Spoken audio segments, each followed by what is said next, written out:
안녕하세요. 다시 돌아왔습니다. 윌리엄 모리스의 생애에 대해서 했죠.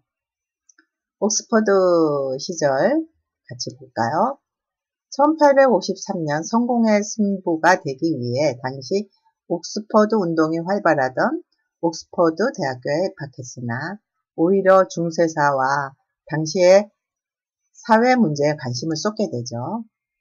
모리스는 옥스퍼드 대학에서 평생의 친구가 된 화가 번 존스를 만났고 그의 사상의 토대가 된 러스킨이죠. 드디어 만나죠. 칼라일의 저작을 탐독했습니다. 특히 노동의 가치를 찬양하는 러스킨의 예술론에 영향을 받죠.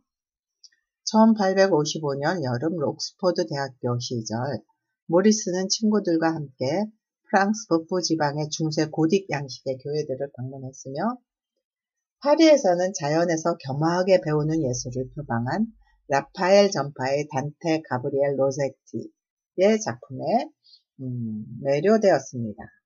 모리스는 이 여행을 통해 성직자로서의 꿈을 접고 예술가로, 건축가로 살아가고자 결심하는 계기가 됩니다.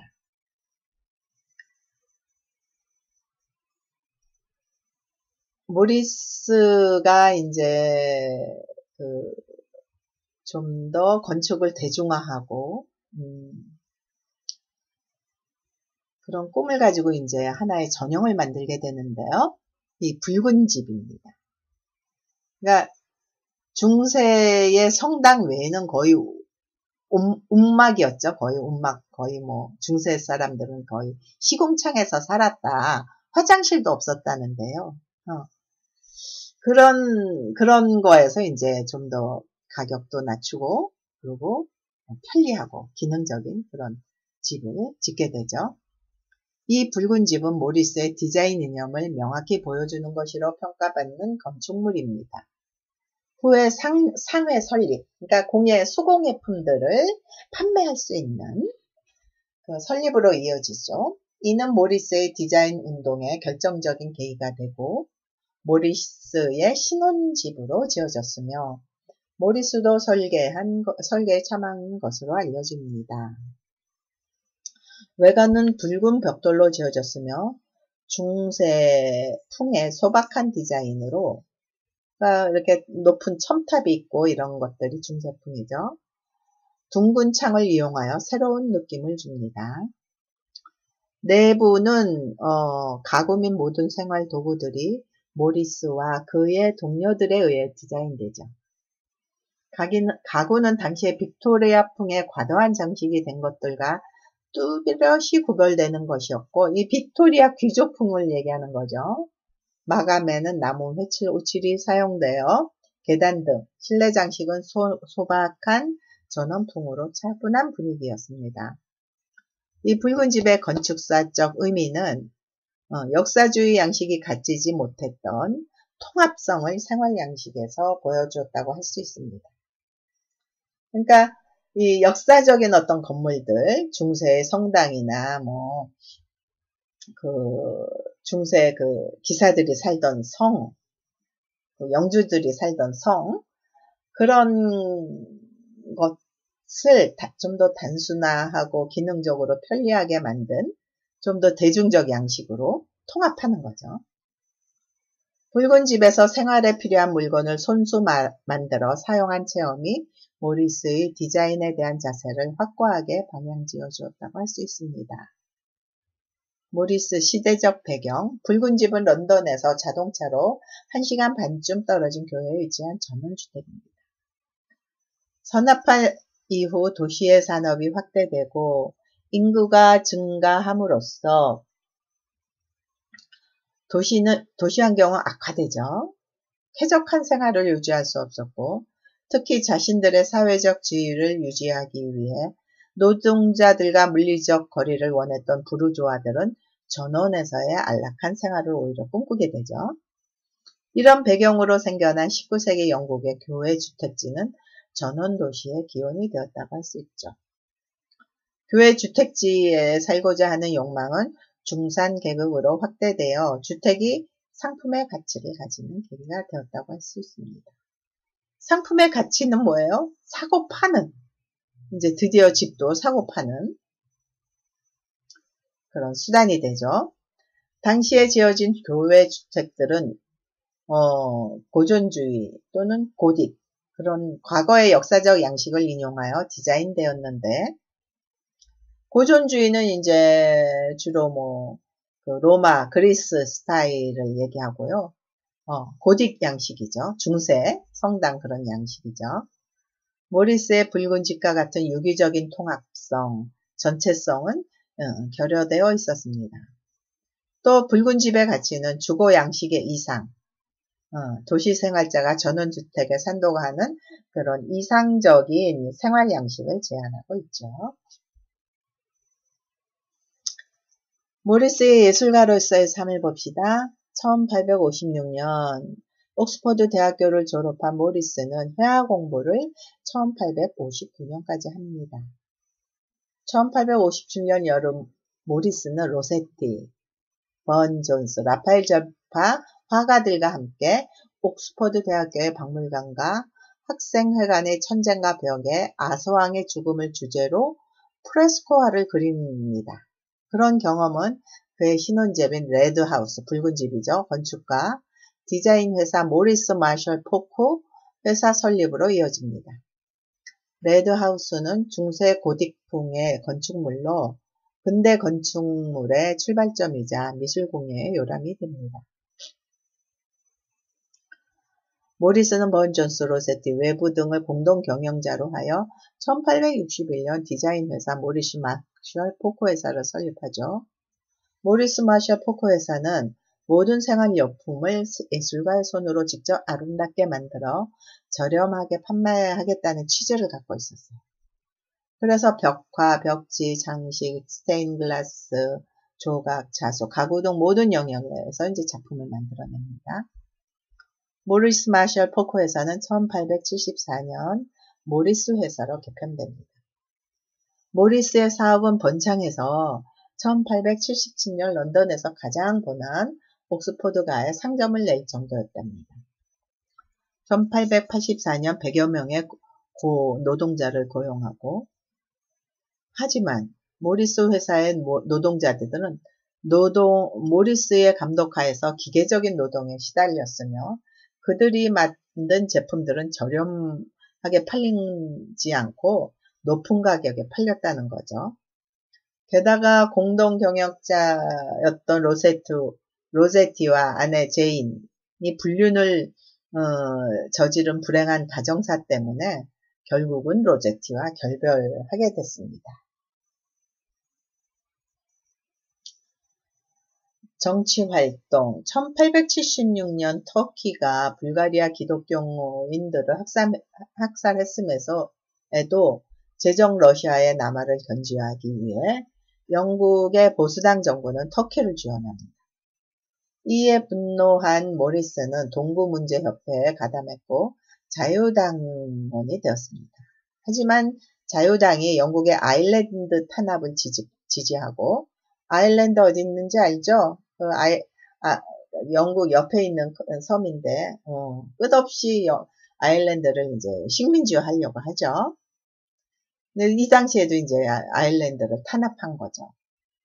근데 이 모리스가 들어간 자유당도 이제 거기에 지지를 하고, 노동조합 지지자들도 노동자의 권익이 아닌 투표권에만 관심을 기울이자 1883년 사회주의 정치단체인 민주연맹, 후에 사회민주연맹으로 개명, 사회주의 단체임을 분명히 한 다에 가입했습니다. 민주연맹은 보통선거권 실현, 은행, 철도, 토지의 국유화, 1일 8시간 노동시간제 확립 등을 주장합니다. 이때 같이 활동한 동료들로는 영국의 사회주의 운동을 형성한 하이드먼 백스, 마르크스의 막내딸 엘리노어와 그의 남편인 에이블린이 있습니다. 하지만 정치적 노선 차이로 연맹을 탈퇴, 사회주의 동맹을 결성합니다. 사회주의 동맹은 국가사회주의를 거부하고 혁명적 사회주의를 지향했습니다. 그러니까 혁명이 있어야만이 기존 세력을 물리치고 새로운 사회를 건설할 수 있다는 거죠. 그 외에 다양한 활동을 했죠. 출판 활동도 당연히 하죠. 모리스는 사회주의 동맹의 기관지 커먼웰을 편집했으며 이곳에 에코토피아 뉴스를 연재합니다. 에코토피아. 에코라는 건 이제 생태죠. 서로가 연결되어 있다는 거죠. 인간 중심이 아니라. 그리고 1891년 캘름 스코트에서 출판사를 설립합니다. 그는 책 표지를 직접 디자인했는데 나뭇잎과 꽃의 우아함을 표지에 그려낸 게 모리스식 독 디자인의 특징입니다. 1896년 만들어진 초소 작품집은 제3대 세계 3대 아름다운 인쇄본 중에 하나로 찬양받고 있습니다. 네, 이 붉은 집이라든가 타이포그라피 그리고 자연에서 따온 그 식물 형태를 벽지나 다양한 기물들에 이렇게 사용하게 되죠. 예, 가구 패턴, 벽지 디자인 그리고 이제 의자들. 벽지 디자인은 이제 꽃과 꽃잎을 다양하게 변형해서 반복하고 굉장히 장식적으로 프린트를 해서 벽지로 쓰게 되죠. 카페트도 있고요. 자, 이제 모리스에 이어서 영국의 이제 프랑스의 아르누보 운동으로 가볼까요? 1890년경까지 대부분의 예술가는 대량 생산된 제품의 매력을 느끼는 대중의 취미를 저속하고 비예술적이라 경멸하고 그것을 초월하는 것이야말로 참 예술을 아는 길이라고 주장합니다. 이를 극복해보려 노력한 자가 반데벨데였는데요. 그는 1896년에 미술사인 빙그로로부터 상점의 인테리어를 의뢰받아 곡선을 위주로 한 장신을 곁들여 주목을 끕니다. 빙그는 이 상점을 아르누보 즉 신예술, 양식이라 불렀는데요. 이때부터 화려한 색채와 더불어 추상 형식의 장식이 유행하기 시작하죠. 이런 경향은 1895년부터 20세기 초반까지 프랑스, 영국, 미국, 스페인 등에 널리 퍼져나갑니다. 그러나 기계 제품은 철저하게 장식을 받아들이지 않았고 카메라의 출현으로 회화를 버둥대게 만들죠. 카메라가 초상화 대신 풍경화 대신 사진 한 컷에 이제 그게 재현이 되니까 미술의 역할이 이제 바뀔 수밖에 없는 거죠. 그로 인해 고갱이나 고흐를 내면적인 상징 작가로 만듭니다. 근데 이제 그 그림 속에 어떤 또 다른 의미들을 만들어내는 그런 회화만의 어떤 고유 양식을 만들어내죠. 그러나 아르누보의 또 다른 의미는 철이나 콘크리트 같은 재료를 적극적으로 이용하였다는 점입니다. 당시까지는 단순한 보조 재료에 지나지 않던 철을 조형의 주역으로 클로즈업 시켰으며 새로운 시대는 기계만이 판치는 것이 아니라는 사실을 인식시킵니다. 즉 식물 모양을 공예 양식에 도입하여 양식 미만을 주제로 창조된 공예의 형태였죠. 백합꽃의 줄기를 연상시키는 감각적인 곡선, 곤충의 촉각, 가느다란 화염, 유기적 곡선이 파도치고 흘러서 서로 얽히어 표현되고 있습니다. 이런 양식미의 특성은 고전 장식의 형식인 유일한 아칸더스 황금료를 추방한 셈입니다. 종종 여성예술이라고 불리기도 하는데 이는 나른한 모습의 여성상과 어울리는 식물과 꽃 등의 독특한 주제에 따른 내용을 구성해낸 데서 생겨난 말입니다. 아르누보 양식은 좀 더 곡선적이죠. 장식적이고. 그래서 어떤 여성적인 미가 있다는 거죠.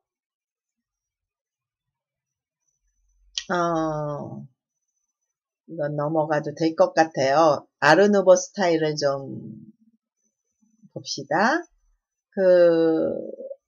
아르누보 스타일이 어떤 건지 좀 감이 오나요? 그 아트 앤 크래프트 운동 때만 해도 좀 이런 어떤 여성들의 그런 어떤 장식적이고 그런 어떤 곡선적이고 부드럽고 우아하고 이런 맛보다는 조금 육중한 맛이라고 할까요? 그런 차이가 좀 있는 것 같아요. 예, 뭐 예술에도 영향을 미치죠. 음,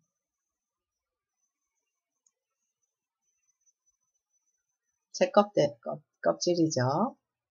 이런 게 이제 아르노보 스타일의 스탠드 글라스에도 이제 당연히 뭐 다양한 영역의 이 아르누보 스타일의 새로운 패턴이 등장합니다. 음, 익숙한가요? 자, 오늘은 아르데코 스타일 모던이라고도 함. 1920년대 시작하여 1930년대 서유럽과 미국으로 주둔 양식으로 발달한 건축과 장식 미술을 얘기하죠. 1925년 파리 국제장식미술 및 현대산업 박람회에 이 성향의 작품들이 처음으로 출품된 데서 유래된 것이다. 아르데코. 그러니까 아르누보는 새로운 역할을 했다면 아르데코는 아트가 아예 장식적 기능을 하게 됩니다. 후일 유행으로 발전한 모더니즘을 대표했다. 이 양식의 작품들에는 사치스러운 수제품과 대량 생산되고 있는 세공품들이 있는데 이것들은 모두 부유함과 세련미를 상징하는 맵시 있고 반정통적인 우아함을 창조하려는 의도에서 만들어집니다. 이 양식의 특징은 단순하고 깔끔한, 그러니까 주로 이제 아르 누보에 비해서 훨씬 더 좀 단순해지는 거죠. 그리고 유선형 같은 외양, 구상주의 형태에서 나온 기하학적이고 양식화된 장식과 매우 다양하고 값비싼 재료로 이 중에는 천연재료, 뭐 비치, 은, 상아, 흑요소, 크롬, 무색 수정 등 인조재료, 플라스틱, 특히 베이클라이트, 바이타글라스, 철근 콘크리트 등도 종종 포함된다. 이 양식의 제품들은 대량 생산되는 일이 드물었지만 그 독자적인 특성은 기계 문명의 근대성과 기계 제작물의 디자인의 고유한 특질, 단순성, 평명성, 대칭성, 요소들의 변함없는 반복 등을 숭상하고 있음을 반영했다. 이 양식을 형상하는 데 영향을 준 것은 아로노버 바우하우스, 큐비즘과 세르게이 디아길레프의 러시아 발레이다. 또한 장식적 아이디어는 자연에서뿐 아니라 아메리칸 인디안, 이집트 초기 고전 양식들로부터 얻었으며 나체 여인상, 동물, 잎사귀, 태양광선 등 그 모든 관례가 된 형태의 장식이 이 양식의 특징적인 주제를 이룬다. 아르데코 시대는 뭐 20세기 초 그 모더니즘의 대표적인 시기인데요. 이거는 이제 그림을 좀 더 보면서 그 아르누보와 데코의 그 변화의 차이 그것만 좀 알면 될 것 같아요. 예. 아르누보의 그 유연하고 그런 그 화려한 여성미가 좀 더 단순화되죠. 그리고 단순하게 이제 반복적인 어떤 걸 통해서 그 미를 창출해내고 있어요. 예, 훨씬 더 모더니즘에 가까이 올라오죠. 그러니까 스테인드 글라스 그 창에 그런 유기적인 형태가 있긴 하지만 훨씬 더 단순화됩니다. 뭐, 아까 그 붉은 집에 비하면 뭐 이 모더니즘의 그 전형적인 스타일로 나오는 거죠. 이 단순미. 예. 뭐 우리가 이제 그 최초로 어떤 선 하나, 부드러운 곡선을 가지고 이제 구성을 하게 되면 이런 것들을 하게 되는데요. 좀 더 단순화됩니다. 그 아르 누봇보다. 이거는 왼쪽 거는 무엇일까요? 우산, 살이죠. 내부에서 본 거. 그거를 아르노브, 곤충과 잎사귀와 이제 혼합한 거죠. 좀 더 약간 이거는 아르누보 스타일도 많이 보이네요. 네, 이렇게 도안화되고 단순화되는 이런 특성을 띱니다. 20세기 후반의 회화 그래픽 아트. 그러니까 20세기 후반의 회화와 이제 그래픽 아트라는 건 이제 디자인을 얘기하는 거죠. 그것도 시각 디자인. 그래서 그것들에 의해서 좀 더 대중화가 됐고 출판 쪽에도 이제 많은 기여를 하게 돼요. 그리고 독일 공작 연맹이 결성이 됩니다. 이게 이제 결국은 바우하우스를 이루는 바우하우스의 디자이너 교육의 토대를 이루는 운동이었습니다. 자, 오늘은 여기까지 합니다. 오늘은 제법 수업이 좀 길었죠. 과제가 하나 또 주어지는데요. 그거는 다음 시간에 좀 더 부연할게요.